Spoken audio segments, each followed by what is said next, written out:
Hi everyone, David MacDonald here from Fitness Calgary. Today we're going to talk a little bit about calories, specifically how many calories does it take to burn 1 pound of fat. So the question that is being asked here more or less is, what does it take for me to lose 1 pound of fat, whether that's in a week, 2 weeks, a month. And what you need to lose 1 pound of fat is you need to create a calorie deficit of 3,500 calories. Okay, 3,500 calories equals 1 pound. Okay, so to lose 1 pound of fat, we need to be burning 3,500 calories of fat, okay, off of our body.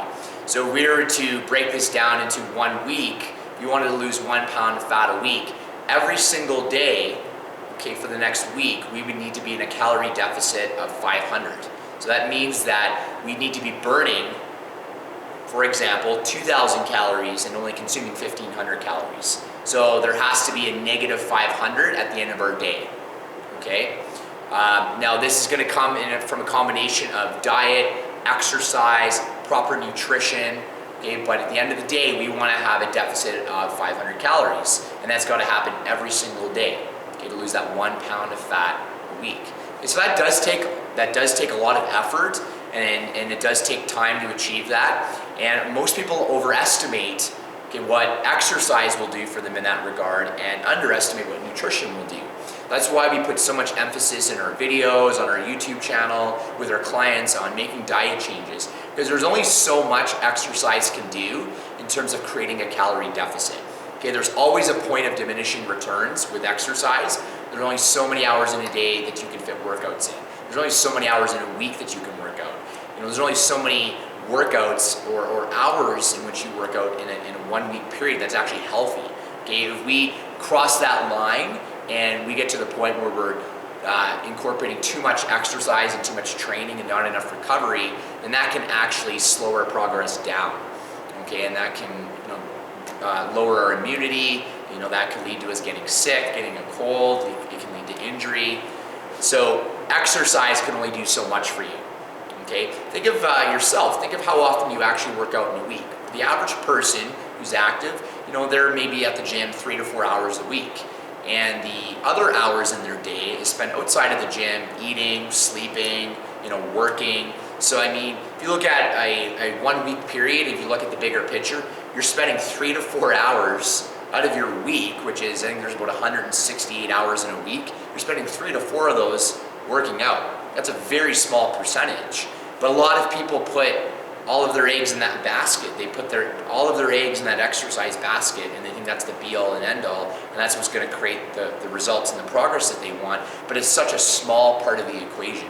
What you're doing outside of the gym and outside of your workouts is far more important. And a big part of that is what you're eating. The diet changes you're making, how many calories you're having, your ratio of proteins, carbs to fats. So that's where the emphasis needs to shift if you want to create that consistent calorie deficit throughout the week. Okay, because exercise, like we said, can only do so much. Right, so to lose 1 pound of fat, you need to have a deficit of 3,500 calories. Okay, so it takes 3,500 calories again to burn 1 pound of fat. Okay, the best way to achieve this is in a combination of diet and exercise. If you want to lose 2 pounds of fat, that's going to double. Okay, so now we're at 7,000 calories for the week. If you wanted to lose the 2 pounds in a week, that's 1,000 calorie deficit every single day. Okay, so if, for example, you're eating 1,500 calories, then you got to be burning off 2,500 calories. Okay, with a combination of exercise, your basic metabolic rate, digestion and absorption of food.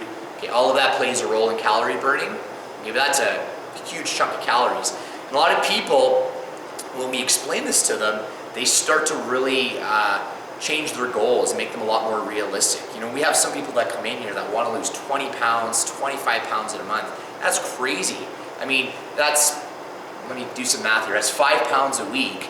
So we would need a deficit of, I've got to do some quick math, about a 15,000 calorie deficit, okay, that we would need in a week, which is about a little over 2,000 calories a day. Okay, a deficit that we would need to lose 20 pounds of fat. So you can start to see that there's only so much that you can achieve because time is that limiting factor. Okay, so these are some things to consider and to keep in mind when you're setting your weight loss goals and when you're setting your fat loss goals. Okay, that's why we recommend 1 to 2 pounds a week is very realistic, very achievable, very sustainable, very long-term fat loss goal. Okay, and it's the best way to make your fat loss permanent. If you haven't subscribed to our YouTube channel, feel free to do that. And if you want to like or share this video on your Facebook page, feel free to do that as well. We post these every week on Facebook, so any and all feedback is welcome. If you have any questions that you'd like us to answer, please post them under this video or on our Facebook page, and we'd be happy to answer them. I'm David MacDonald from Vitality Fitness Calgary. Thank you so much for watching. We'll see you soon.